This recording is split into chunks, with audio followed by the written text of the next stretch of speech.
Christopher Spera, and this is the iTechGear Weekly, episode number 129. Remind me again, how do I get to be exempt? Recorded live Sunday, April 13th, 2025, live from iTechGear Central. As I said, I'm Christopher Spera. Thank you. Editor-in-chief. Call IT, or call HR, they'll help you. I'm Christopher Spera. I'm the editor-in-chief over here at iTechGear.org. And of course, we have the usual suspects this week.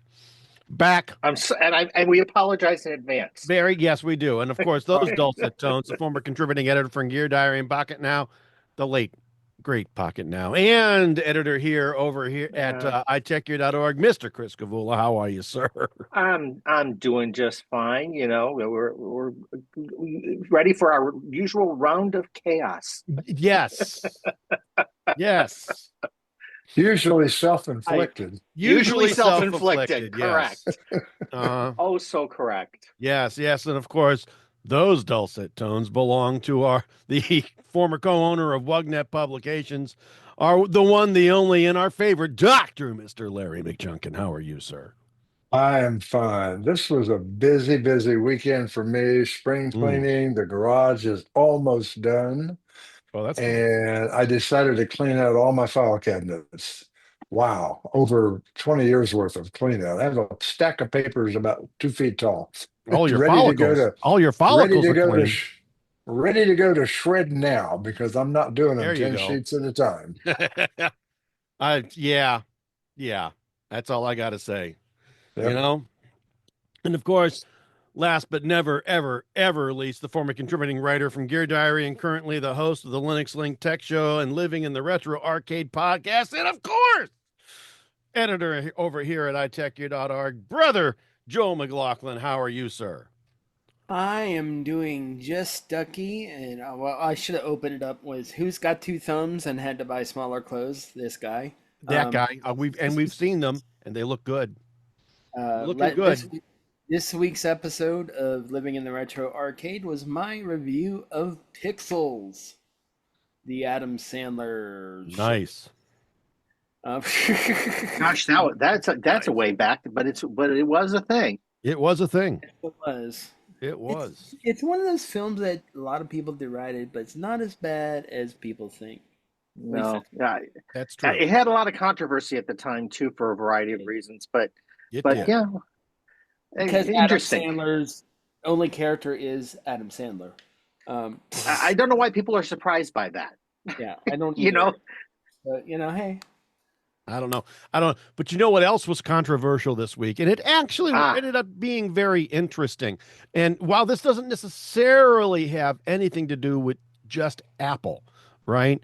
And I've heard it explained a couple of different ways. Smartphones and computers are now exempt from tariffs. So this means that your new MacBook Pro or MacBook Air. It means you can now afford your new toy. Yes, it means now that you can afford it, so that you don't have to pay the additional 25% on top of one. I'm a little confused. The exemption, is it across the board or is it China only?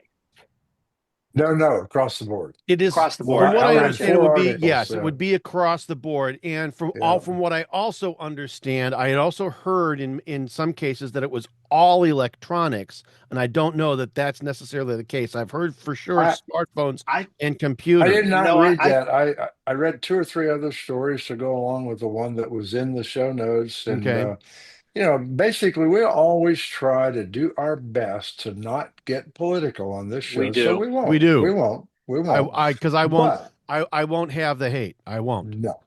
But anybody with any business vision at all should have seen this one coming at the onset of the tariffs. Agreed. Long before he ever implemented them. Mr. Trump told Tim Cook that he would save Apple from the tariffs.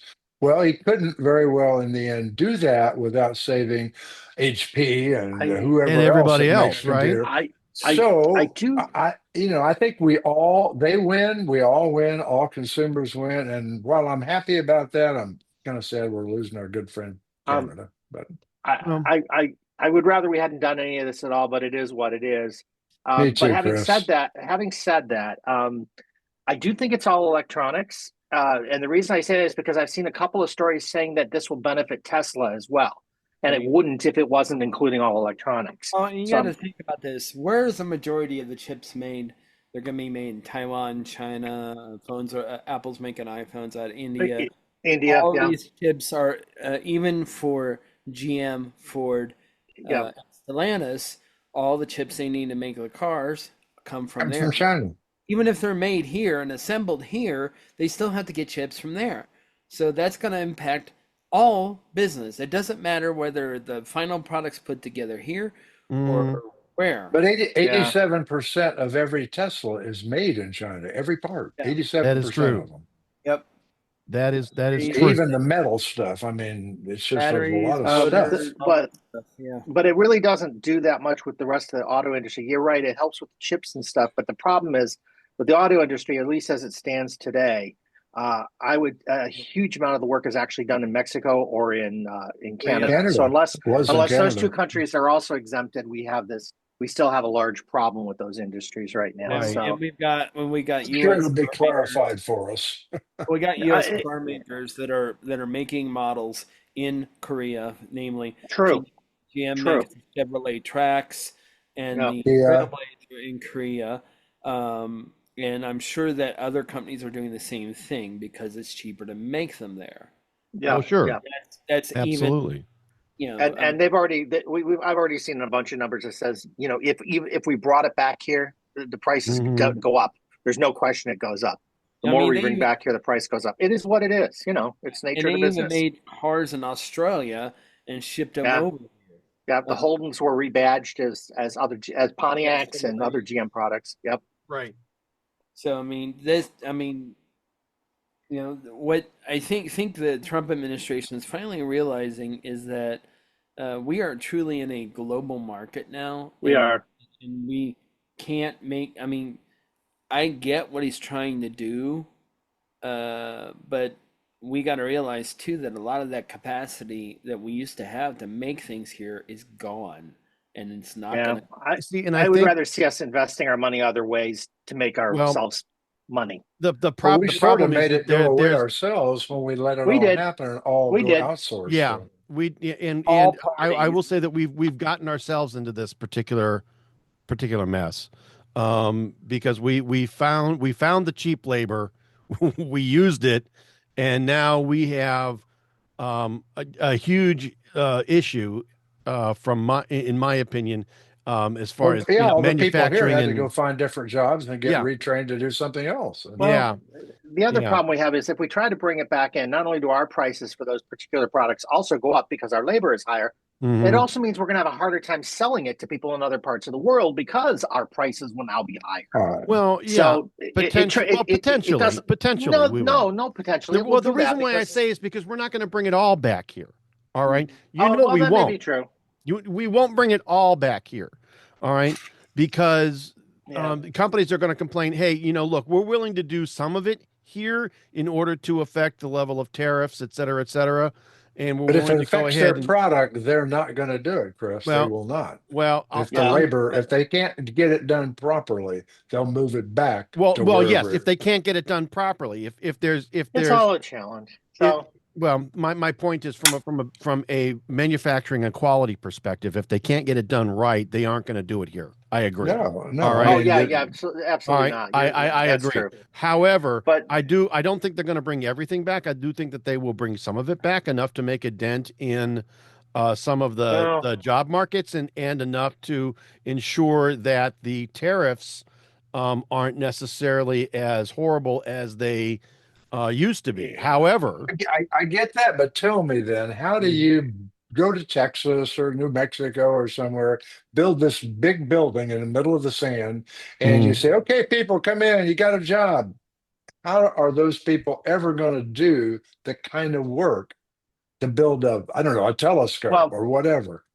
But all this stuff, even if you were going to bring it all back, it takes years and years to rebuild that infrastructure. It does. By that time, the tariffs could have destroyed us. It's hard to know. It's hard to know. It is. Okay? It is. And we have to be careful about this. And we do.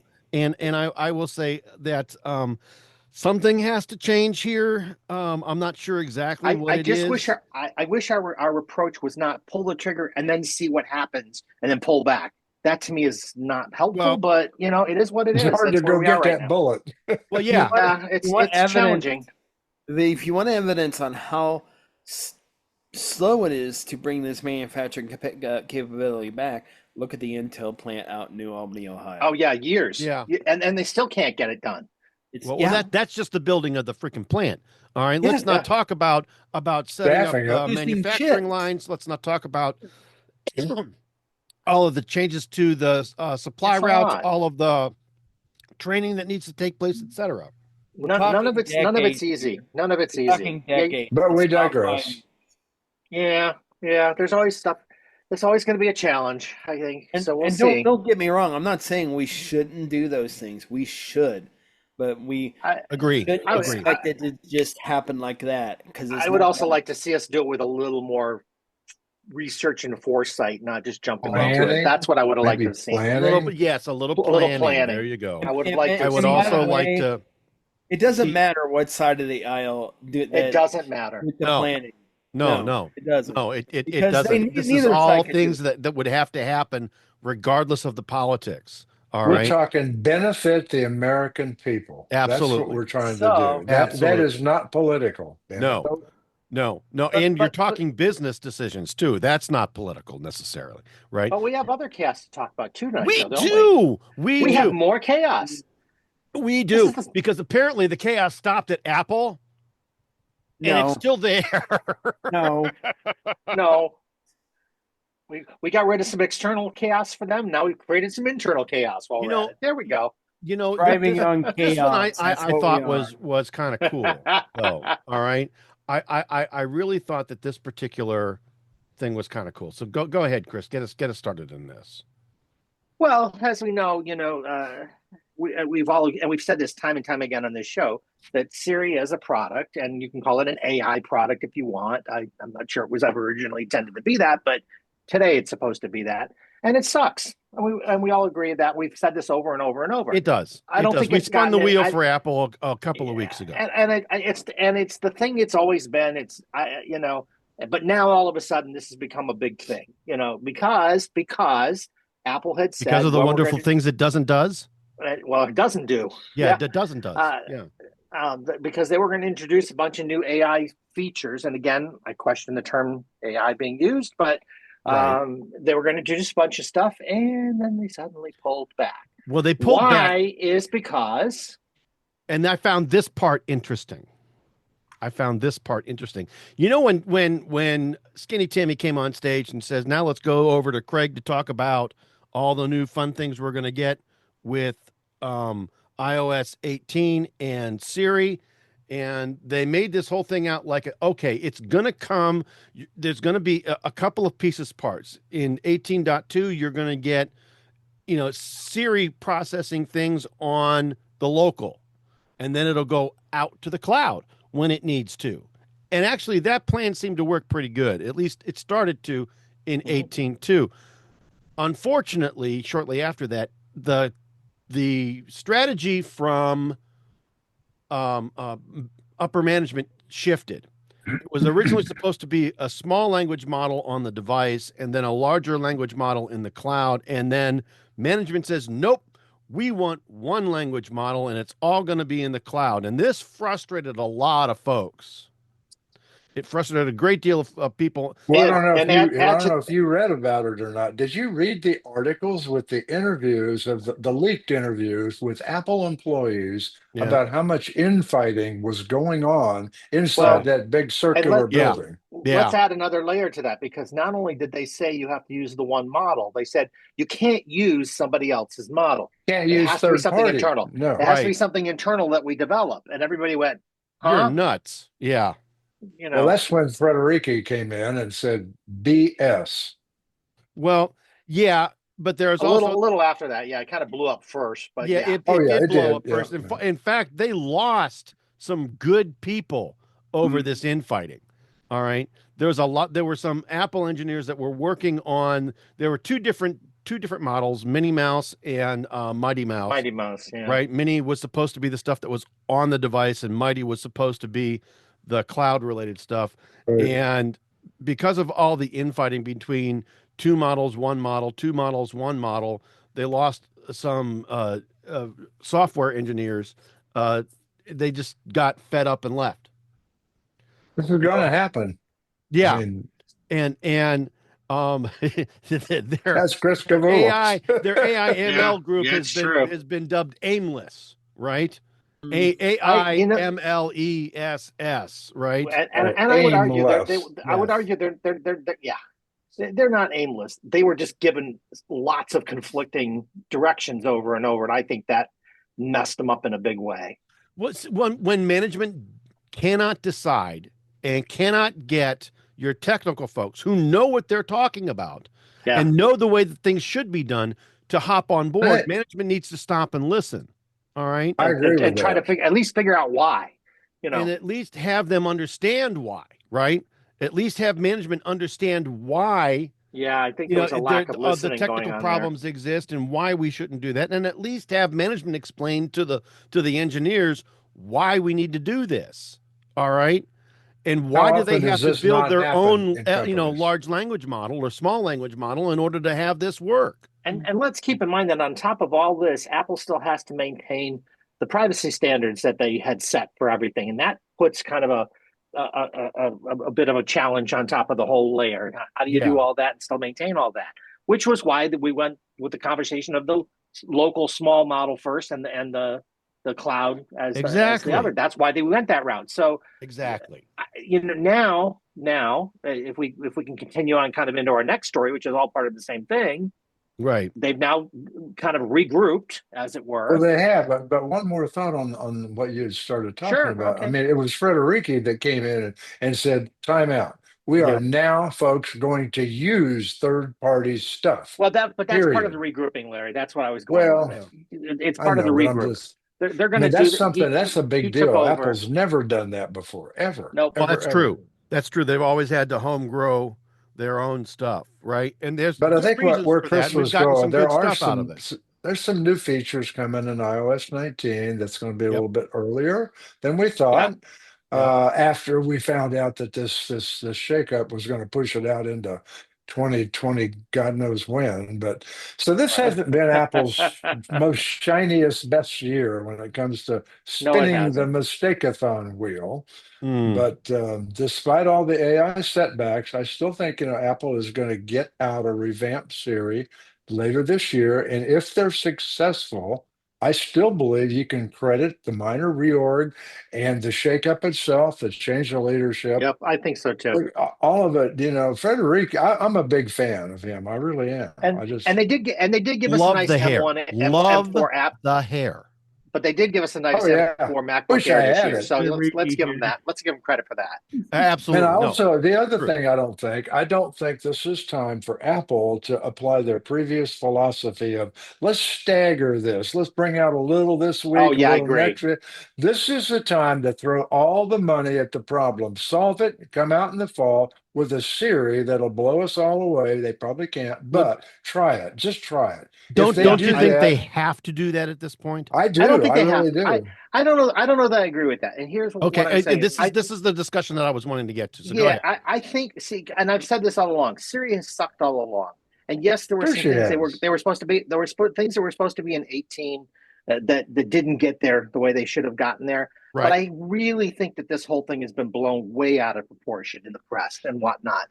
And so, yes, do I think they need to do this? I absolutely think they do. Do I think, the world's coming to an end if they don't? No, I don't think so. No, but I do think that they're going to do more than their previous status quo. I do too. This and fall. I agree. I agree have with you. To. They. I see. I and think that's where they I have to.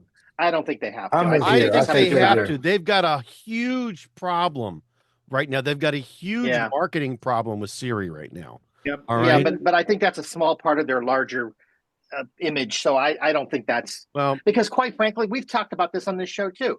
I don't think people on the whole give a crap about AI on the whole. They just don't. So I think it's all been overblown, overdriven, Don't Lessica make some stupid viral action figure cards. Oh my God. It looks bad. It's looked bad in some tech press. In the general press, people are like, I'm sorry, they just are. I think it's been all overblown. I really do. Well, do I think they need to do something? Yeah. Do I think it's a crisis of epic proportions? No, I do not. So we'll dogs see. and cats are not living together. No, that's right. In sin, we have to remember. Hey, and by the way, don't drive angry. Thank you. I'm just saying. That's right. You know, it's the thing though that concerns me the most about all of this is that, and I don't want to go overboard here at all, and I don't want to linger on. Yeah, but we're good. But the thing that concerns me the most is that this little critter kind of escaped out. The news on this escaped out. They've got not only a PR problem and a marketing problem, but they've got a device usability issue that they need to resolve and solve. All right. Every Android out there can use Hey G or hey, you know, whatever brand they got, whatever not even with the hey. You don't need the hey. Right. But the point that I'm trying to make is they can talk to their phone. Their phone will do something. It will do that thing, and then it will give them the results. The issue in the it won't say, here's what I found on the web. Right. And no, you don't even get that anymore. What you get is a dialog box that says, hey, should I use ChatGPT for this? All right. All right. If you've got a ChatGPT, I guess I've never been that big into or dependent on voice driven stuff. So for me, it's been kind of Oh, I use it all the time. See, and I don't. So there are a lot of folks that would like to, especially while you're driving. I think the non-technical folks even use it more than we do. You know, yes. I think non-technical folks use it a lot more than we do because, you know, we know how to do the thing. All right. If they don't necessarily know how to do the thing, they're going to ask the thing to do it for them. I can say that in my own life, I've watched my brother use it, and he's the only one I've seen use it. Nobody else I know uses the voice commands. Right. So to any extent. Wow. My wife Michelle is absolutely frustrated to death with Siri because Siri used to be able to send text messages for her while she drove with CarPlay, and now it doesn't do that consistently anymore. Mine does. I don't know what you're doing. For whatever reason, does. I don't understand why. Chris, you're going down the wrong rabbit hole there because I used to think CarPlay sucked a little bit too, but I found out when it's implemented in a car where the manufacturer knows how the hell to implement it, it works beautifully. This is my first car that it worked in. I couldn't be happier. I've had no problem. I push my that's button. also because you've got native CarPlay as part of the car. Not everybody does. Is. All right. I mean, I push the button. It's not part of the car. I mean, I still have to wirelessly get into it. I know, but all I do is push the mic button on my steering wheel, and I say send text to so and so, and they'll say I'm sending text to so and so. What do you want to say? I've never had a problem with it. On one car, which is integrated, both of them are integrated from the manufacturer. But on one car, when I say, "Hey S, call Chris Spera," okay, it will do it. But it will keep the radio running in the background. Not on the new one. It shuts everything down. Yeah, mine doesn't do it either. Mine shuts the radio off when it switches to. Well, yours is implemented then, but not all of them are like that. I don't think. The point is there are issues here that I think that they need to go ahead and address. There are problems that need to be resolved and solved, and we're hoping they'll do it. Well, yeah, I'm hoping that now that.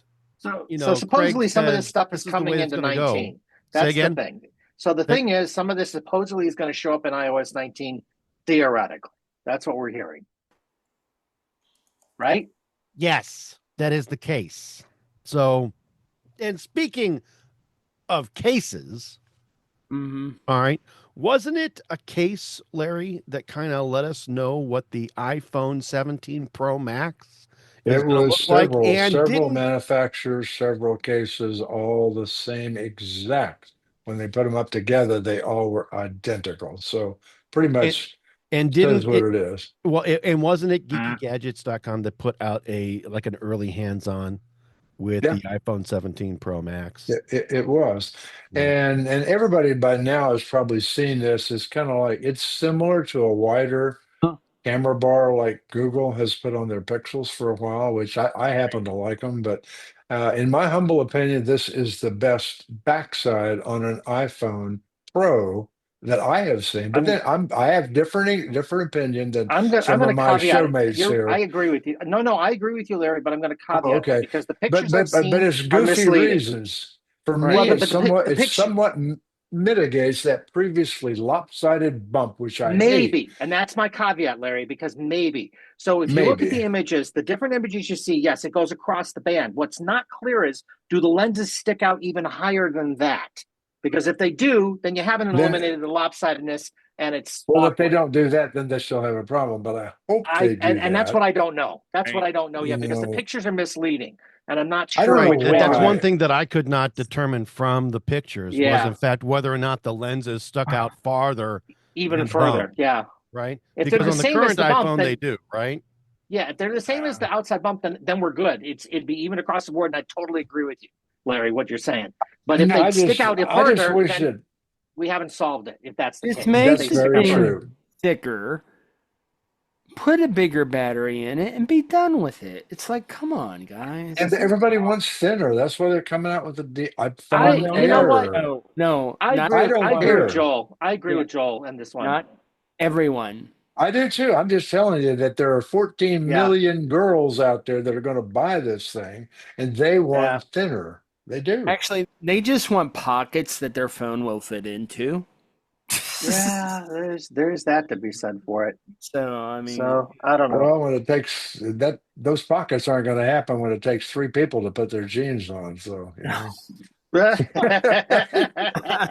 Oh, Larry. in other words, Down the hall to the left. Down the hall. Look at You'll the see the letters big HR, HR on the door. sign. Yeah. All right. I know that. I know. My The- goodness, really, the Larry. best camera bump I've seen to date is on the Pixel 9a. I wish they all looked like that, but they can't. So, You know, I or, get or put it in some the of these. case. Look, put it in the case. That bump goes away.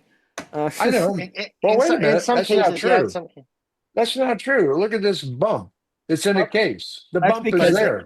the case Come on. put a little rubber bump around the camera. If which the doesn't bump need had to be gone there. all the way, if the It's bump a had gone all the way for God's across, sake. we wouldn't have this problem. Right, If the I would case never bump had not gone all the use way a across. case. I will always have a case, but right. Yeah, I'm with you. So there we go. So we've got this Anyway, Win 17 coming that's out. enough. It looks like, and again, if it goes all the way across, I'm totally in agreement with you that they solve a big problem as far as I'm concerned. But if the lenses still stick out a little bit from there, then I'm going to go, oh, really, guys, Same thing. really? You know, you didn't.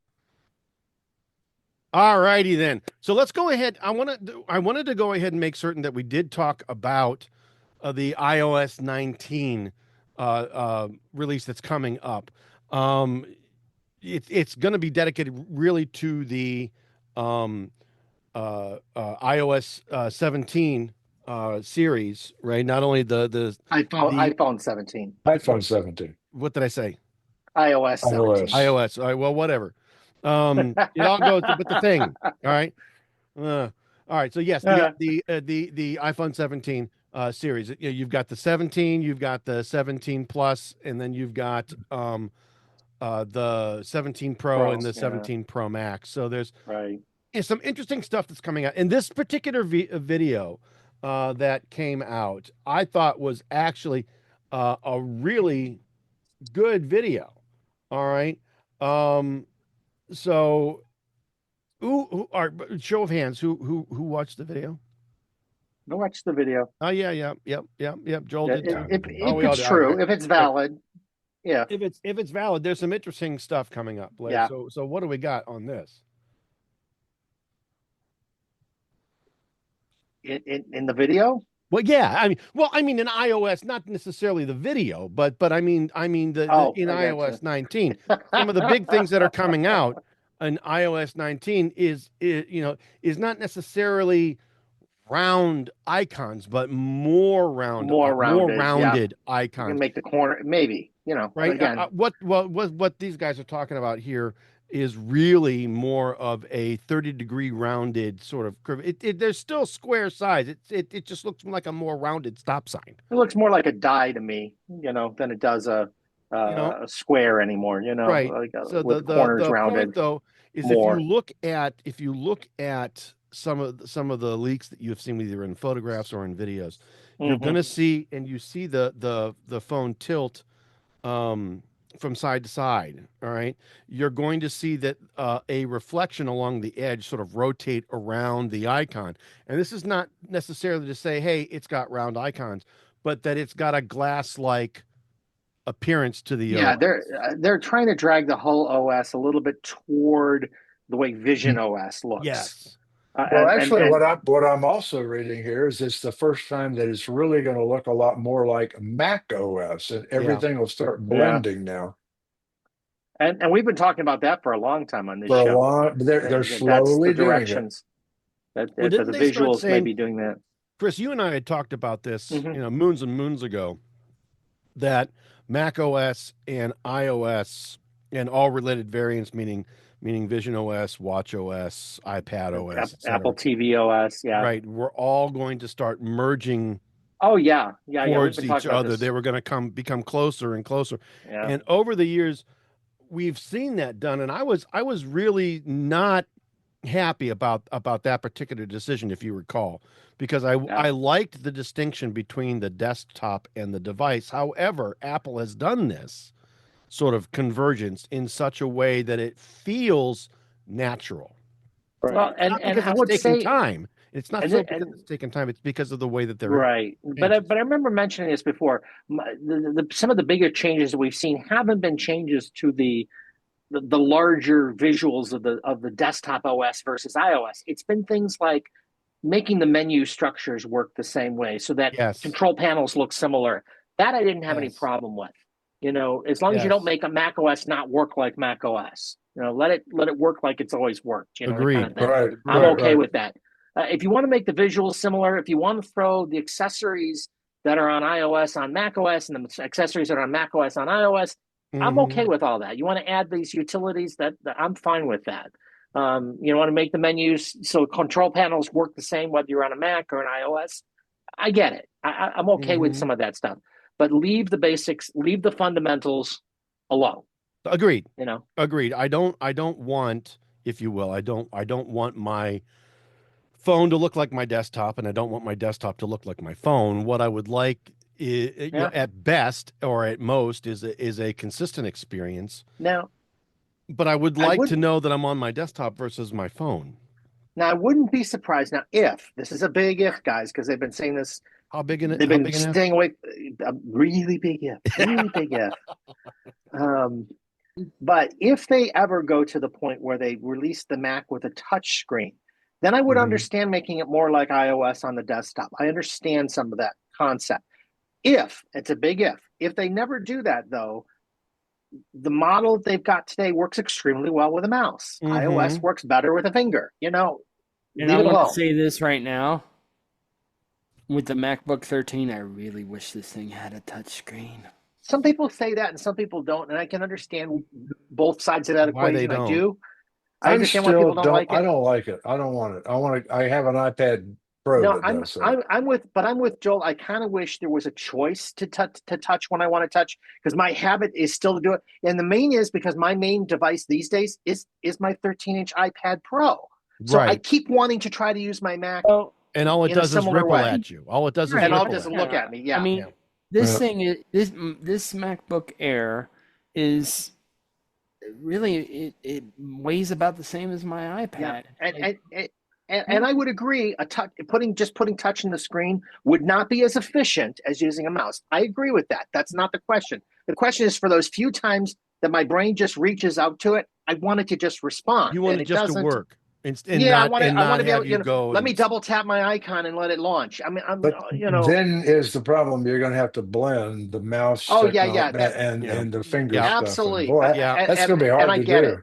I get it. I get the problem with it, but and I'll be honest with you. If you look at a typical Windows desktop or a tablet or a two-in-one today that has touch screens, They didn't do it perfectly either. There's a lot of awkwardness to using touch on a Windows device. There's a There lot of is. awkwardness. There And, is. and people have just sort of learned to live with that awkwardness. So the question is, they have. would we do that on a Mac? I don't know. I mean, Mac has a kind of, it's kind of always been sold as an elevated experience. Take it for what it is, but it's always kind of sold that way. And you kind of think, well, maybe this is just too disruptive to that. Maybe that Well, it's the not other part desirable. of that, there's But so I many little kind of agree with small Joel. things. How do you touch the But small that's the little same thing on pieces? Windows. The same thing's true on Windows, and we manage It to is. function anyway. You know, we just make it work. So, and we just don't do those things. I don't open and close boxes using my touch on a Windows device, but I do launch apps. I do tap the taskbar and to launch something quickly on a Windows device. I've done it before. I've done it to select things on screen. There's a variety of things that it works pretty well with. Right. But there's other things it doesn't work well with. And so, you know, do we take the good and the bad together? I don't know. I don't know. I don't know that that's good. You know, but I'm kind of with Joe. There's a part of me that wishes it was there, and a part of me understands why it's not there. You know, right. I may turn it on when I want it and turn it off when I don't. You know, right. Now, Steve would probably tell you that you know, this is his stylus, meaning his finger, number one. So this is his pen, number one, and number two, he would probably also tell you that you've got an iPad for that. All right. Right. You know, everything that sure you would want, anything that you would want to do on a touchscreen Mac, the opposite it'll side, never happen, but the opposite not side here. of the opposite side of the argument has also been that people who are big iPad OS fans have been screaming for more Mac-like features within their OS as well. So it's coming from both sides of the equation. Is what we're getting here. So it's going to be interesting. Where will we these see things this are going to blending? come to. You know. So maybe slowly they will figure out how to better blend. They've done it in some ways already. Maybe they'll do it in other ways going forward. I don't know, but I do think we're going to see more of this, not less of it. Whether it'll ever be one thing, I don't know. But well, and speaking of seeing more of it, you're also going to get to see some of this on WatchOS, right? Well, I was just going to say. So now we're seeing some blending theoretically there with Vision OS, right? Right. So you're going to see those glassy kind of things. You're going to see those more rounded things. Well, Vision OS 30-degree curve. If you look at Vision OS, it's kind of got an arrangement. For those who've seen videos of how it looks or seen it on, on reviews and discussions of it, you'll note that it kind of has this staggered pattern, very similar to the way WatchOS does it already. It kind of already has some of that going on. So some of the visual elements apparently are going to be brought over as well, or a little more so from Vision OS. Some of the elements have a tendency to fade in and out too. I don't know how they're going to do that. I don't know either. It'll be interesting. It'll be interesting to see. Boy, this has really been a spicy kind of kickoff to this week's iTechGear Weekly. Everybody's got a lot invested here. I like this level of discussion. I really, really do. There's a lot that's coming. There's a lot that's going on, and I'm going to go ahead and while we're talking about sort of like WatchOS and what's coming with it, I want to move us to our mobile Linux segment. And the first thing that I want to talk to, or at least have Joel start us talking to, is Garmin Connect. All right. Apparently, you did it so that the rest of us won't have to. Yes. Well, considering I'm the only one with a Garmin watch,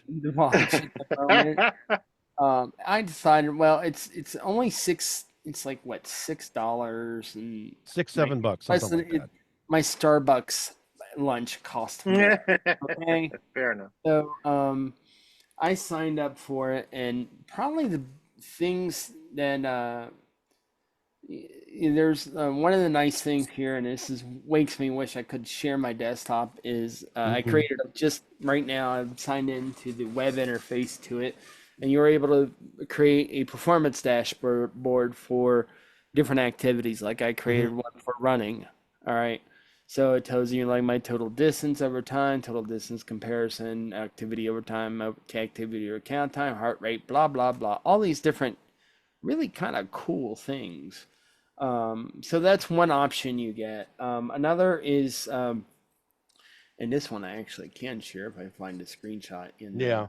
Well, you well, know. well, this in order to really sort of share all of these wonderful things with our I with our write an listeners. article at some point, I Ooh, suppose, here's right? an idea. Ooh, what an So, idea. but yeah, but those thus far, like some of the coolest things, like for example, I actually can probably just read this off the app right now. So like it at the top of the main Garmin page in the app on the phone, it has an active intelligence thing, and that is Hmm. flagged as beta, by the way. And this says you had a very active day with over an hour and 40 minutes of intensity across 3 activities: treadmill, running, walking, and strength training. While your body battery level currently indicates low energy, you still have 3 hours until your average bedtime. Considering focusing on relaxation and recovery techniques to prepare for a restful night's sleep. Now, you know, that can be useful. Other things too, and I haven't quite. What I see happen is with indoor events, it has a live track, kind Hmm. of similar to what I've shared this on. Larry's seen it when I was out hiking the Mammoth March. I shared my track in real time. I shared it on the Facebook so that people can watch me as I walk along. This is similar to that, except it's covering things like my strength training was live tracked. Kind of nice thing was I can fire up the phone, I can see what set I was on, and stuff like that without having to deal with mucking around with the watch. So is Hmm. that worth $7 a month? I don't know. I'm still kind of exploring that. I will write an article which includes some screenshots from the Garmin Connect webpage, Okay. as well as some from within. And I want to capture multiple ones because it will give you something like when you complete an activity, that active intelligence will update. So you'll get a new active intelligence. It'll tell you, "Hey, you've done great." Blah blah blah blah. You know, you know, Does it actually tell you blah blah blah blah? Because Blah, I blah, think blah, that's blah. awesome. I'm just saying that because it makes stuff up like this, trying to Gotcha. help kind of encourage you to continue your training, I guess. So, Very cool. but See, and uh, that's nice. yeah, The the whole idea behind a smartwatch to begin with, right, was to give you a better way to interface with notifications. All hmm, right. At least this is the way that it all started off, right, back in yeah, 2015, right, which is the year of the birth of the smartwatch. Um, it was to give you a better way of addressing and dealing with notifications. Your watch could be quieter than your actual phone going off all the time, especially during meetings and whatnot. Um, and of course, then to go ahead and keep track of all of your health stats, your exercise, your workouts, et cetera, et cetera. And then with the implementation of different sensors, you got pulse ox, you got pulse, you've got yep. EKG, you've got a number of other kinds of things, all to watch your breathing and your heart rate and then how you sleep, et cetera, and to give you a better rounded idea of how healthy you are or are not and what you might be able to do to improve it, which is all a wonderful, awesome thing. Um, the I want to make certain do you that we answer this really one specific question. Is this something that you think is, because there were a lot of folks that were really like, don't buy the Connect because it's going to end up taking away features and whatnot, all from All people the that features have are paid extra. over $1,000 for a smartwatch and Yeah. shouldn't have those features taken away from them if they don't subscribe to this service. There's nothing that was free that is now paid. Right, Nothing. right now, but their concern is down the road. I paid $1,000 for this watch. It should last me more than a year. Number Right. one, when the next model comes out. Number two, I should not, the respect of the company for the payment of that $1,000+ should get me, features for this watch that I'm using now for free. I shouldn't have to later on down the road and pay. and it should let the experience continue to be premium at that Right. price. So At if a that, new feature yes. comes out that's a software only kind of feature, people are going to go, you know. Yep. Yeah. So there you go. Right Yep. now, there's not. I mean, would I still be using my Garmin watch without it? Yes. I mean, that's not a question. Yeah. So I guess, and that's good to know. Functionality still just as good. But is this something that you feel is worth $7? Jury's still out. We'll see what else they add to it. I mean, Nah. Okay. that's Where I'm kinda kind of more- going. Is it worth Yeah. jumping on? Because you're right. You skip one Starbucks drink a month and it's paid for itself, right? Yep. Okay, fabulous. What do we do? Is this something that most people would find valuable? Is this something that people should get or should do? That's kind of sort of where I'm going. think And it's I gonna heard you say depend. jury's out. It's gonna depend on what kind of smartwatch user you are. Mhm. So there are multiple, even in Garmin world, there's multiple levels of people. Some people just use it for step tracking. Some people use it for navigation, for hiking. Some people use it for tracking their run. Then there's people that use it for everything. Sure. And they want all the stats and all the little things that they can Sure. really, Oh, really well, dial in their training that are going to a level that I'm not going to. Well, for Yeah. the $1,000+ it obviously premium product, right? For what it is, premium product, Yep. premium price. You should be able to use it for a while, right? Mhm. Battery should last. You shouldn't have to worry about the battery crapping out on you in a couple of years. Yep. Is there But a lot of this that the Apple Watch just won't do? that's a good question. There are things that the Apple Watch just won't do. Like, for example, and it's not actually anything with Garmin Connect Plus. It's things like, for example, this has a solar cell around the ring. So Mhm. theoretically, it will help extend my battery life over time. Okay, no, yeah, that's Larry, were you Apple talking Watch more can't hardware do that. related or software related? No, I meant the things that, let's say, the things that Joel or someone who buys a Garmin watch, the things that they do with that watch, typically, all the things he just mentioned. Can Well, you do those with an Apple Watch? I mean, that's an a honest lot of them question. you I don't could. know. well, Herein lies that though. A lot of them you could, but you may actually have to pay money for the app that does it on Apple. well, Mhm. and I would argue there's different use cases here too, Yes. because there are things that Apple Watches are very good at that the Garmin's not going to be good at, and vice versa. So Yeah, like app things that are built, notification, right? App yeah. notifications and specific things that apps do that an Apple Watch can do, this can't. Basic Vice notifications it versa. has. Yeah. I cannot Well, send a text from here easily. and Not you at can all. on an Apple Watch. You You can get can. phone calls on your Apple Watch if you Exactly. have it set up Those are correctly. All things I these cannot do, different use case, and those are things I don't frankly care about. right? I'm more interested in tracking my physical activity, Yeah, tracking my I'm with runs, you. tracking my hikes, tracking my workouts. Those are all things I can do. Now, I, some of I those think you it all can depends on do. why you have one. Why do you need it? And your Those use you case is can absolutely do. not. Right. You can do some of that on your Apple Watch. One thing you can't do is go on a long distance hike and expect your Apple Watch to last the whole hike. That's not happening even with the Ultra. So, Yeah. I It mean, depends on how long the hike is, right? I was going to say a day long hike. Yeah, A absolutely. day your long Ultra would hike like last. the Mammoth day March, long, yeah, you're going to maybe. have Yeah. issues. Yeah, I mean, well, you're Multi-day, talking maybe an not. 8-hour event and live tracking the event because you're going to set the tracking on Mhm. your watch. So you're going to be recording your track, which uses battery, and the Mhm. Apple Watch just won't. I mean, I told my coach is doing the second Mammoth March with me, and she has an Apple Watch. I said, just bring a battery bank with you and your Apple Watch charger so that you can charge at lunchtime.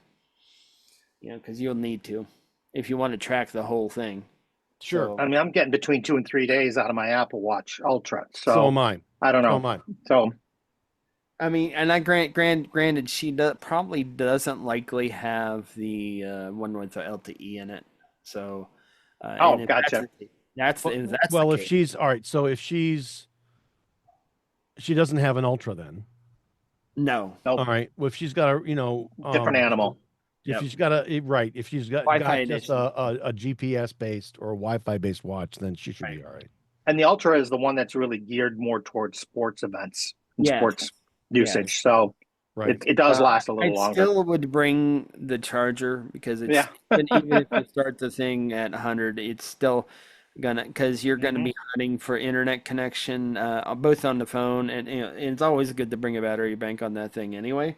I will, and that's the one thing that's had me considering what I take for a pack because I was debating going to fanny pack or backpack, but I'm probably gonna stick with the backpack. That's the other thing it'll vary your use, especially on an Apple Watch, is if you're using not GPS, I'm sorry, if you're using cellular data as opposed to just Wi-Fi data, you're going to get different behavior in the battery by a lot. You will. So You will. be aware, especially if it's searching for signal in an area that doesn't have good signal. Yeah. But literally, this will let me track without my phone. Period. Yeah. It'll let me. So does an Apple Watch. Phone. And so will an Ultra or any watch with any version GPS of the Ultra or any watch with LTE. Right. So, but I want to move us forward here. Yeah. The next one. The next. So interestingly enough, you found this while we were reviewing show notes in the pre-show. The latest version of Ubuntu 25 April is coming out on Thursday, this coming Thursday. Yep, we are in. It's very nice. April things. See, this is a nice thing to remember about Ubuntu is you're going to get 2 versions a year. You're going to get one in April. You're going to get one in October. So we're still in the beta right now of 2504. The final release candidate actually is out. It came out on the 10th. And the final release is next week. So what are we talking about with 2504? Well, so the current version is 2410, right? Correct. Okay. So 2504, and by the way, this isn't an LTS release. So if you're still an LTS person, stay on your LTS. Any Ubuntu install I have, I always have the latest. Right. And LTS stands for long-term support. Right. There we go. So, installer upgrades. So it looks like they're making some massive improvements to the installer. It looks a lot different from the article we've got in the show notes will be from It's Floss. That'll be nice. Yeah.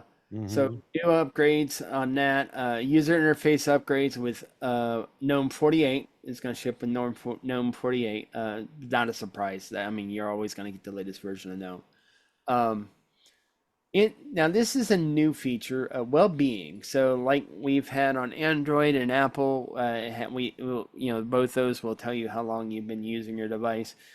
Ubuntu is going to do the same thing now. Okay. Within the OS. So nice. You're going to get notification grouping. So in the notification area, it's going to group all your similar notifications together. Some completely useful. HDR support, so it's going to finally support high dynamic range monitors. It's not going to be a problem anymore. Of course, all the apps from Firefox to GIMP, VLC, BinUtils, Blender, Python, so on, SysMD, LibreOffice, and Thunderbird are all getting updates. That's not unusual. That's typical. So Linux kernel 6.14. Which is nice. Yes. It's going to have some better IPv6 networking with Network Manager 1.5. If you're using IPv6. If you're using IPv6, of course. Expanded support for ARM hardware on generic ARM64 ISO. This is a nice improvement. It's hugely important, especially if you have a Snapdragon-based laptop. By the way, Snapdragon-based laptops use UEFI as well, or UEFI. Yeah. So they do. You can boot off the ISO and install it on those things. So nice. BeaconDB will replace the Mozilla location service for location-based features. An implementation of backporting of fixes for reported issues on NVIDIA with regards to Wayland setups. Wayland is the graphic engine that runs the desktop now versus the old Xorg. So you can, of course, go to ubuntu.org to download the latest release candidate, and that should very easily go from release candidate to golden pretty quickly. And that is good to hear. So this is going to be a nice update. I like that Ubuntu is on this cadence. They've been firmly on this cadence for quite a while. Yeah, And it works well Well, for them. it So makes it an easy sell too. When you yeah, get right down to it, yeah, if you want to tell people to try it you want because to they're call it a there. sell. right. Well, what I It's mean free, by but that yeah, is what I mean is by convincing people to use it, kind of thing. right, Yeah. It's easy to step into. They're supporting it. They continue to support it. It's consistently supported. All those things make it a lot easier to put it in somewhere. Yep. And So if you're not a I love known it. person, I'm sure there will be a release for Kubuntu. Sure. Ubuntu, which is the LXDE desktop version, and probably even like Ubuntu Studio, which is another spin, or Xubuntu. So there's with Ubuntu, there's just multiple spins of it, depending on what kind of desktop you like. The base Sure. Ubuntu is GNOME, so but Okay. all the other ones like I actually my Linux machine I use the most right now actually isn't running Ubuntu anymore. I'm running a Manjaro just because I prefer it. Okay. No, there you go. Interesting, Joel. Let me ask you this because you're our resident, know more than anything about Linux and the rest of us, even though we play with it a lot. Mhm. I'm seeing a lot of proliferation, Amazon and other places, of the little size of your Apple TV, just a little mini PC, Linux boxes. Buy that in a cheap display, and for $150, you're on your way. Yep. What's your thoughts on those? There's lots of really good ones there. I have to look. A friend of mine this year, he just bought that one. He's probably gonna run Windows on it because he's like me. He is a Lightroom user. He's got the GMK. That's one of the brands that I GMK saw. Connect Yeah. Mini PC, which is $140, by the way, and this thing Yeah. is But one of tiny. it seems like an advantage to that for someone who wants to try Linux is, I mean, if they really think they're going to stay with it. If you get an old laptop and sure, you can put Linux on it, but you still have an old laptop. It's got an old display. It's dim. It doesn't matter how fast it is, but it's dim. The keyboard sucks. And I don't know. It just seems like if you're going to start something new, that would be kind of a way to go. Yeah, and this It's is it's becoming where I am here. A lot of people are trying it. yep. And this would be a good machine to try it on because it's got the Intel Alder Link N97 that runs up to 3.6 gigahertz, 12 gigs of DDR5, and a 256 gig hard drive for business, school, and Nice. office. For That's a lot of 141 machines, bucks. right? I mean, is it going to be as fast as my M4 MacBook Air? Absolutely not. Is it going to be fast enough to do basic web browsing, Yep. email, Yep. and stuff? Absolutely, absolutely. Yep. So When they it get does. this ARM release out, I've got an old first generation Surface Pro X in Mhm. an ARM 64 based architecture. I'm anxious to try it, see what it does. Yeah, we'd be aware that you Very can actually anxious. download it now. I mean, you can Yeah, download the AMD 64 version right now, in the ARM 64, I should say, not ARM AMD. 64. Yeah, I get you. But you can download that right now in the current release. So I mean, it's there. But now, the new release, they're going to have a lot more support for the hardware on board. Awesome. So I mean, Mm. so we'll see. I might actually, now that I have my old gaming, actually, my gaming laptop is still a gaming laptop. I'm still using it to play games. I just haven't done anything Ah, like, but mostly because the MacBook sucks at games for the most part. Interestingly, the people I talk with who are changing from Windows to, I mean, just the everyday people who are trying out Linux, they're doing it because of dissatisfaction with Microsoft, believe it or And not. because of how many dang times we rolled the wheel for And they're Microsoft so last over month. updates. They hate the Microsoft update scheme. Oh my God. Well, I get that not just how all the many time. there are, but the process is so agonizing.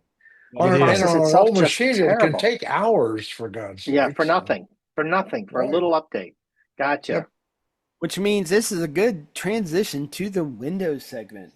It is. But Yeah. before we get there, No. kids, we'll be right back after this brief message. Hi. This is Christopher Spera from iTechGear.org.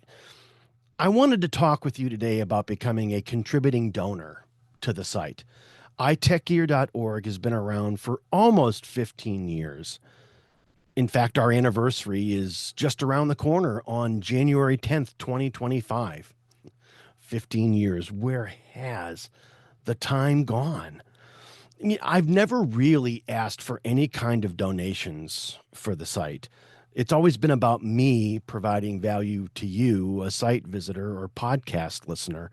The iTechGear Weekly is now in its 4th year of production, and Chris G, Joel, and Dr. Mr. Larry McJunkin and I are having a really great time providing you with some of the best free tech talk available from time-tested original internet writers, testers, site founders, and professional writers and editors on the internet. I truly believe that our crew has some of the best and most qualified pundits and commentators on the internet today. And we're not hobbled by any kind of sponsorship or affiliated relationship or other time bought posts. It all comes from the heart. Unfortunately, times are kind of tough. And since the COVID-19 pandemic of 2020 to 2023, yes, almost 3 full years, times have become increasingly difficult for small independent sites like iTechGear.org to stay afloat.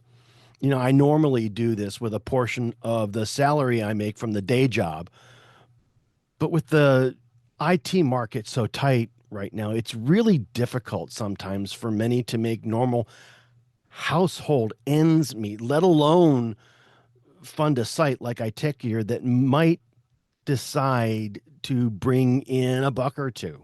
You know, it ain't easy. If you find any of our content on iTechGear or from ITGW to be of any value at all, I would seriously appreciate you donating as little as just $1 to the cause. While we do have a Patreon site, it's hard to keep one website up, let alone two. And since it's really only me doing the work, our Patreon site hasn't really helped us at all. If you can make a donation to the site or to the show of any amount, I'd be forever grateful. All donations will go to site maintenance, hosting, podcast hosting, and everything iTechGear related. Donations can be made to my PayPal account at chris@itechgear.org. Make a donation. We'll thank you immediately on the next ITGW episode and voice our gratitude.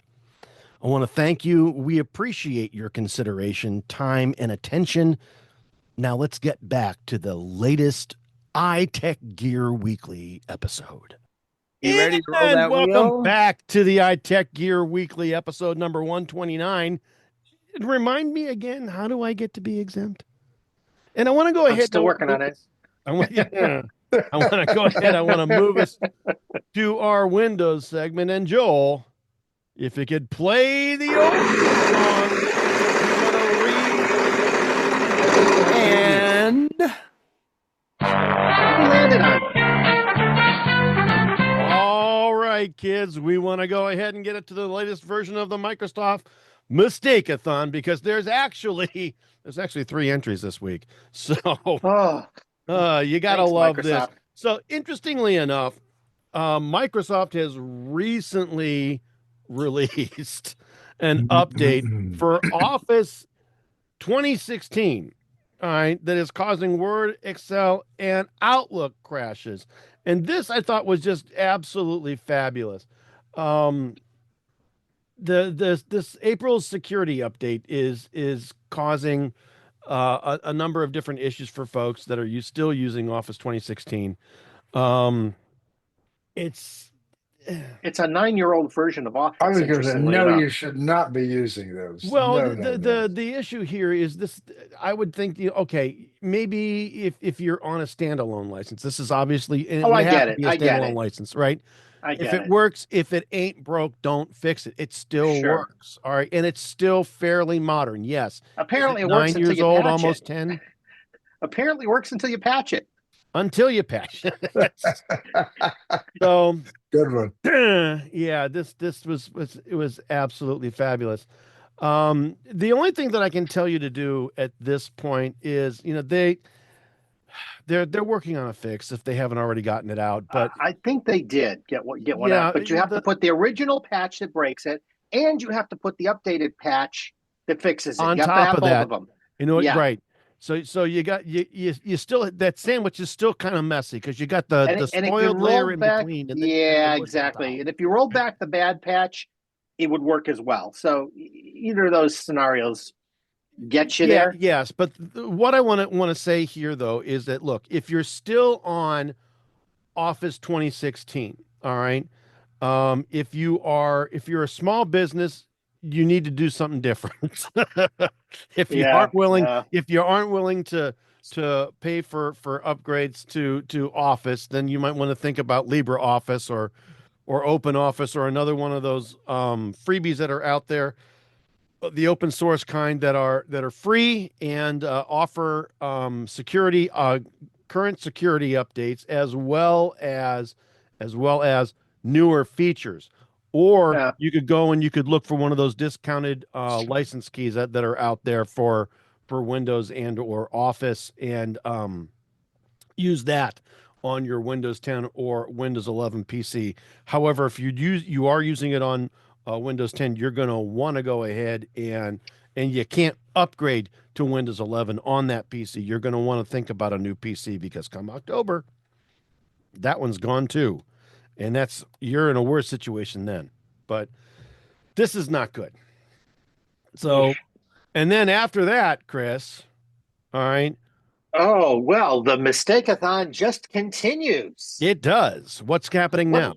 I was going to say, what do we have next, Vanna? What are we looking at? Well, we're looking at Microsoft's going to finally release the Windows recall feature, which we complained about last year, being clumsy, buggy, security holes, on and on and on. And supposedly they've done their tap dance, and they started releasing previews back in November.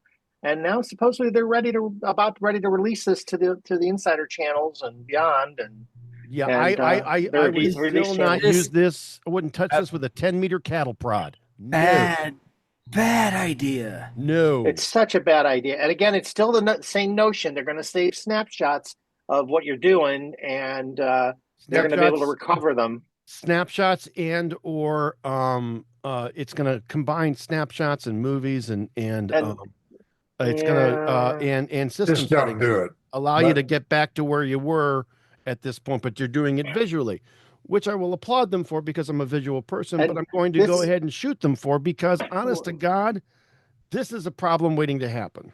The security. It's interesting because this particular article that we're quoting here, The Verge, yeah, one of the people quoted his coworker as saying, "Recall is creepy, clever, and compelling." Creepy is a really good adjective and descriptive word for this. The funniest thing, this kind of reminded me of another thing that I had happened this week. We have AI companion enabled in our Zoom at work, and I entered a call in late, and I clicked the little AI companion button to get caught up. And I said, "Okay, that's cool," and I shared that. And my boss was like, "Ooh, I might have to shut that off." Because she thought it was creepy because it listens to and determines what was said.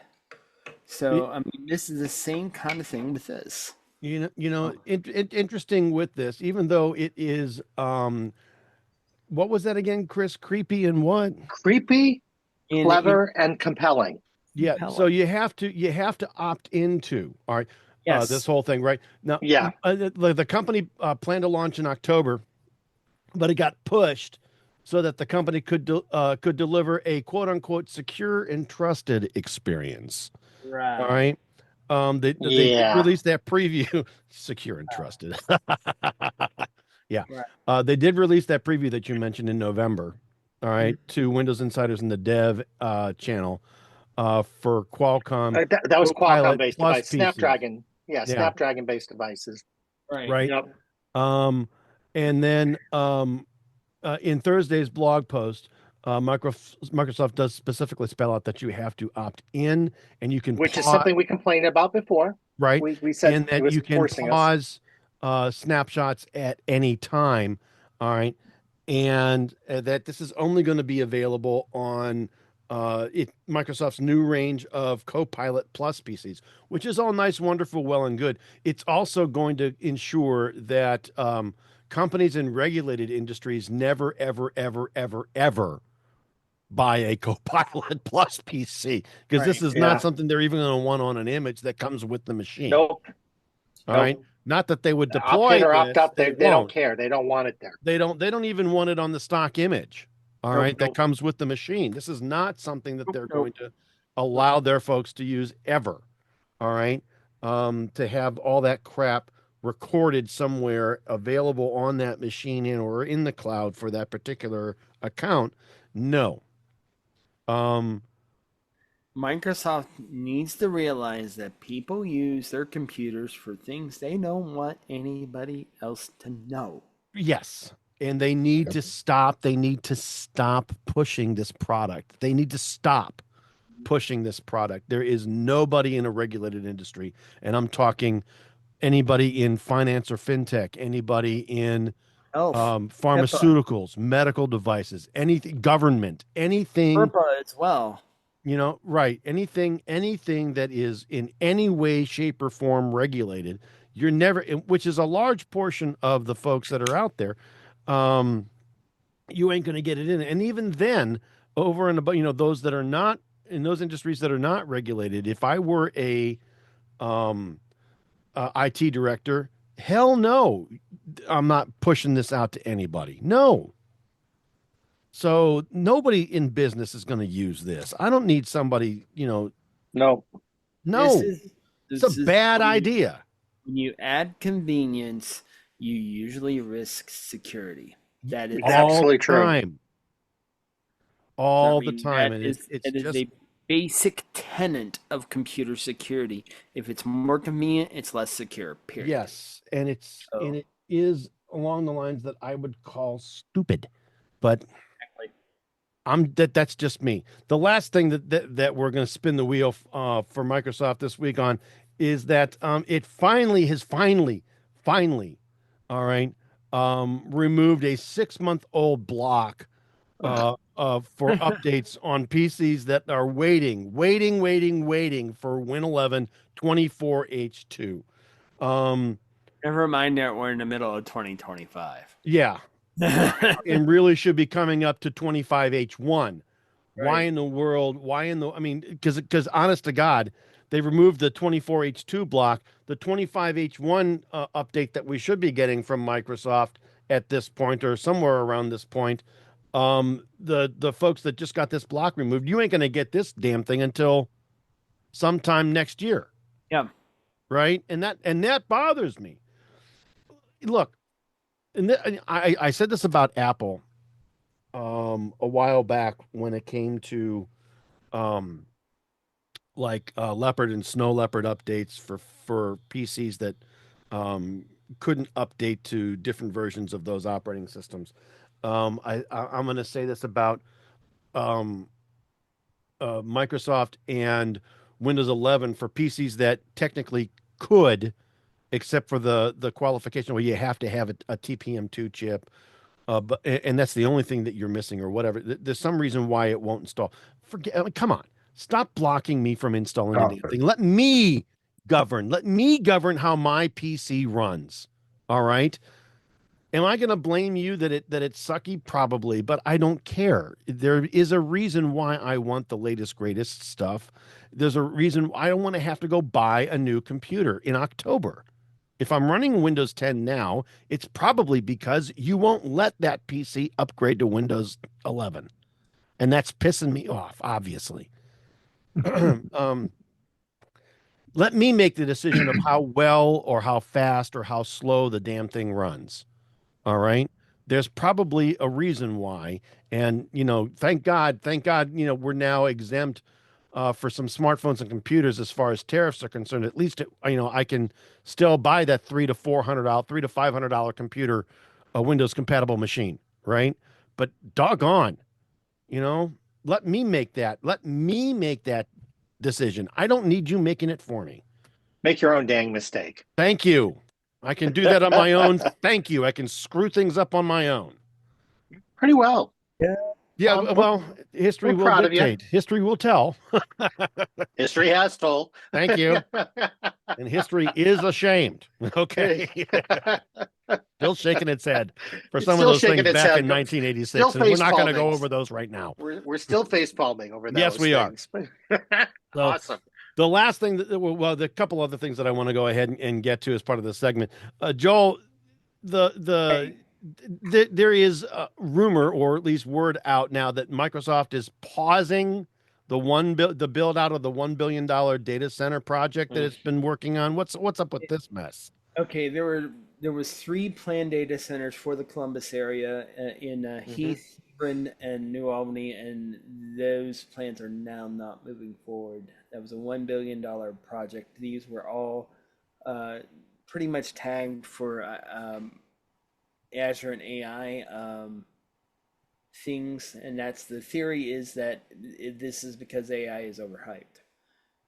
I think we can all agree that it probably is, that most common people, like my wife, like your wife, yep, like your grandparents, like your yep, fathers, don't give a crap about AI. Nope. AI. Nope. Like, in fact, we all grew up knowing that AI was dangerous. They made movies about it, okay? Skynet is bad. Yes. Skynet bad. So, just saying. Yeah, so while this does, since Microsoft still owns the land here, a company plans to complete the project at some point in the future. In the meantime, the 2 sites will be used for farming, which I think is not a bad idea. No, it's not a bad idea. If you aren't going to use it to go ahead and, really raise the carbon footprint of most everybody in the state, let's grow some corn and some alfalfa, shall we? Let's grow some soybeans. Among other things, yeah. Yes. All right. And at least they didn't start building it, unlike the Intel project. That also crapped out. It is crapping out. It still might happen, possibly, maybe 3 years later. It might happen. 6 years late, Who knows? If Intel can get its head out of its collective, where, and survive. That is their new CEO's job at this point. That's his lifeline. I know. Right? Either that or they sell the product. Doesn't mean it'll happen, though. No. TSMC might buy it. That's actually kind of a rumor I've heard. TSMC? Possibly. Who knows? Well, we'll see. Anyway. Okay. Yeah. At the end of that, though, you did have one Copilot wish, though. Yeah. I don't know how many of you guys use Microsoft 365 for email. I have a corporate one. That my corporate account doesn't seem to be infected with this. It's not infected. It's just my term for it. Yeah. I get you. I know what you're saying. I've been getting not like these scammy, fishy style emails. I've been getting nailed with left and right. There's one thing that I wish Copilot could do that I think could actually be good at, is finding these stupid things and making it so that doesn't cause my phone to ding and go off. Yeah. Yeah. I'm like, you guys can't recognize it. I mean, like, for example, one of them says, well, your card payment for iCloud has been denied. And I'm like, Now it did make me think because I just did get a new debit card, all right, which that account is using. So, but if I looked into it, first off, the image on the email didn't look like it came from Apple. No, You drill into the email and it comes from some weird ass email address. And it's of course. should be so easy for Copilot to say yet and yet bye. At least in some cases, because some of them are getting really good. It's getting harder and harder to tell. Oh, It is. boy, are they. It is. But having said that, you're right. At some level, it ought to be able to do some of it. Now, I think most corporate environments, Joel, I'm assuming yours is the same. Our firewalling is actually email firewalling and filtering is done at a higher level. It's not done within the Office 365 environment directly. Correct. Question, Correct. I don't know. They might be doing something with DKIM and other things. Yeah, most people have a third-party kind of thing going on out there that filters email before I it ever still reaches your maintain email you server. can spend $1,000 a month and buy all the VPNs you want, Yep. but the dumb user is going to get you in trouble. That's right. It's At true. the end of the day, they that's will. true. You can filter, and again, forget VPN even. Just even email filters can only get you so far. They can only get you so far. I didn't mean VPN. I meant firewall. But I'm sorry. I know where you're getting at. All this stuff has limits to what it can do for you. Right. Yes, but I think Joel's onto something. If there's one thing that AI could really do, and I think could really do well, yes, would be to well, but here's the take thing. all of your blacklist and your whitelist data that you've got saved up in Outlook from over the years, or that you are building now, and then go ahead and enhance the anti-spam capabilities that are supposed to be built into Exchange. I think what's going to happen though is that's not going to happen at the level of an Exchange or a mail server. That's going to happen again up in your firewall or your email filter that you pass through first. That's where you're going to start to see it. That's where you're going to start to see AI introduced. From a corporate perspective. Yes. Yeah. From a corporate absolutely. perspective. But if you're using, God forbid, the new Outlook, or if you're using regular Outlook on a personal perspective, Copilot, if there's one thing that Copilot should do, is help you filter out spam. Mm-hmm. Well, they should do something at the cloud level, or they should do something for you. Minimum, if not using Copilot, let me put in a filter that says, if you see the words endurance automotive insurance, delete the email. You can do that though. You can do that. You can do that right now. I tried. It didn't work. Oh, I've done that right now. I've done that many times. It should take it and throw it right into the trash. Yep, the problem is though that you're still hit for that bandwidth. If you have a bandwidth cap, you're still hit. You can't stop it. It's still going to come in. It'll go right to the deleted items folder. But that's it's the still problem. Come in. That's also the problem of using Copilot to filter that out. It's still going to come in. You're still going to have to look at it first. Copilot's going to have to look at it first. You're still going to at the email server. No, you're still going to get hit for it. So, but it is what it is. Correct, but it would be a little bit easier, and it should be a little bit smoother if AI would take over that mess. I think so, but I think it's going to happen at a higher level. Right. I hope. Well, I hope. Honest to goodness, you know. What a crazy world, huh? It honest to God, common sense isn't so common anymore. Yeah, I'm not sure it ever was. Shall we move on? I think we should. Let's go talk tips of the week, shall we? We're going to talk tips. Okay. I think we should talk tips, and let's remember that hey, iTechGear was founded with the intent of making technology easier for everyone to use and understand. And this team, at least in my opinion, is not only not safe for work, but this team has dedicated their writing careers to the specific purpose of making technology easier for everyone to use, consume, and understand. And so every week we're going to have a tip that we're going to feature here in the iTechGear Weekly, and it's going to be authored by one of our most experienced editors, one of us four. Mm-hmm. All right. If you got questions, concerns, comments, requests, suggestions, send them to tips@itechgear.org, and if we use your question, request, tip, suggestion, etc., we will go ahead and give you your 15 seconds worth of fame here on the show. You know, one of the things that I know, Larry, that if you remember a program called Clip Tracker, it was one of our shareware picks of the week from way, way, way back in the day, and it was a wonderful Way, little way, way back. way, way, way back in the day, and I used that thing up until about Windows 7 when it just would not run anymore. All right.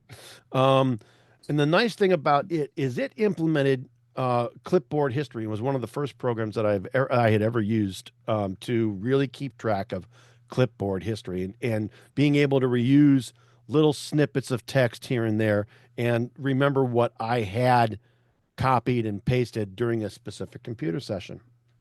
Well, thankfully, Windows 10 and Windows 11 can actually do this on its own.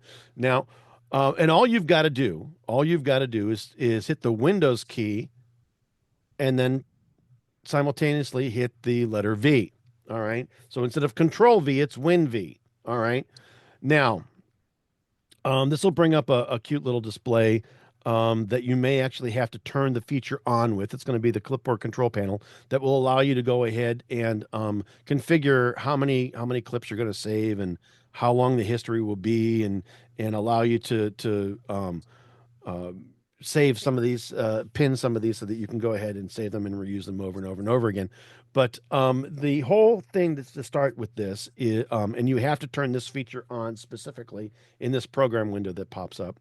The key to this, though, is WinV. And if you haven't used clipboard history or any kind of reusable cut and paste, even if it's just within your current Windows session and you don't use it ever again, that little snippet, I can't tell you how useful it is to be able to think, oh geez, that thing that I copied and pasted 3 times ago, I want that back again. You'll be able to do it with this, and it's free. It's built into the operating system, which is kind of cool. Yeah. So if you're looking to access clipboard history and be able to reuse things that you copied and pasted a couple times ago, the Windows key and V will get you the dialog box that'll A, allow you to pick the one you want, and B, turn the feature on and save it for future use. So there you go. Clipboard history. I also tip. want to go ahead and move us to our pick of the week segment. And I want to take just a moment to let our listeners know that our show picks are typically hardware, software, and other items of interest that we have individually purchased and actually used, and that we like enough that we want to recommend them to you, our growing listener base. These are not paid advertisements. These aren't things that we have any kind of affiliated marketing relationship with. If they were, the editorial policy at iTechGear.org specifically indicates, hey, we've got to let you know about that relationship up front. These are things that we just sincerely believe in, and we want to bring them to you at the end of each show. Why? Because we Because like we you. like you. Goodness. We're still not synchronized. We're I still thought that was not pretty sunk. good. Chris, I want to insert this long, quiet sigh in the background. There we go. Okay, there we go. Thanks, guys. So Yeah. here's the thing. You know what's really kind of cool? I'm always looking for some way of. Everybody wants power to a charging cable, right? The biggest problem that we have though is that there's only like 2 plugs in the wall outlet, number one, and number two, most of the time those outlets or plugs don't have any kind of direct cable connection unless you've got a more modern house or you went out specifically and you decided, well, I'm replacing all of the plugs in pick a room in your house with Sure. these newfangled things that actually have something, like a USB-C or USB-A sort of thing in it. One of the things I found, because I'm not a electrician and I didn't play one on TV, and I don't like playing with the electricity or going anywhere near it because honest to God, I'm gonna fry something and that something is probably gonna be me. All right. But I did happen to find an outlet extender from AdTam on Amazon that is $6.99, and you sort of plug this into the outlet, and you can actually screw it on so it'll be permanent, so it won't come off, it won't fall out of the wall. And this has got two 3-prong outlets on the front of the face, and then two 2-prong outlets on either side of it, along with 2 USB-C and 1 USB-A port up at the top on the front of the face. This is useful. This is really nice. And for $6.99, all right, not bad. I bought 2 of these just to go ahead and test them out, and they are really kind of nice. The only problem that I found with these is that if you have a one of those outlets with a circuit breaker in it, right? GFI. GFI, thank you. The GFI outlet. I don't recommend you using it with this. It really won't work with this. You're going to cover up the breaker and the reset button on it. So don't use it in your garage, kids. Yeah. Or bathroom. Garage or bathroom or kitchen. The other thing I would watch is be careful as you plug a lot of things into something like this. Yeah. That you don't exceed your 15 amps. Because That's right. without a GFI, it's not going to trip, and you could still cause the whole thing to overheat. Yeah, because it's also only using one of the 2 outlets, so it's covering up one of the functional outlets that you already have. Right, but it is giving you 1, 2, 3, 4, 5, 6 different plugs. Yeah, again, don't overdraw, but watch your amperage, watch what you're putting in there. But yeah, I mean, this could be very that holds functional. true with any outlet, really. Absolutely it will true, work Larry. with a GFCI outlet. All right. However, I wouldn't recommend it. All right. I wouldn't recommend it because if it does trip, that means you got to take this thing off the wall, unscrew it, and reset the GFCI switch. So I'm just saying. You can you can use it on a GFCI protected circuit, just not on the actual one with the breaker on it. Right. So not every it's only going to be one in the chain of right. But to his point, I just wouldn't cover up I wouldn't cover up the outlet though. I mean, it can be on a GFCI controlled circuit, but I wouldn't cover up that outlet. So I'm just saying. I'm with you. Anyway, but for $6.99 for one of these things, not a bad deal. You just gotta mind your P's and Q's about how much power draw. Yep. What a good idea though overall. Yeah. Yes. So there you go. And that, kids, is the show for this week. This has been the iTechGear Weekly, episode number 129. Remind me again, how do I get to be exempt? Recorded live Sunday, April 13th, 2025, live from iTechGear Central. For our crew here, the usual suspects, as I said before, Mr. Chris Gavula, Brother Joe McLaughlin, and Dr. Mr. Larry McJunkin, I want to say, hey, we will see you next time.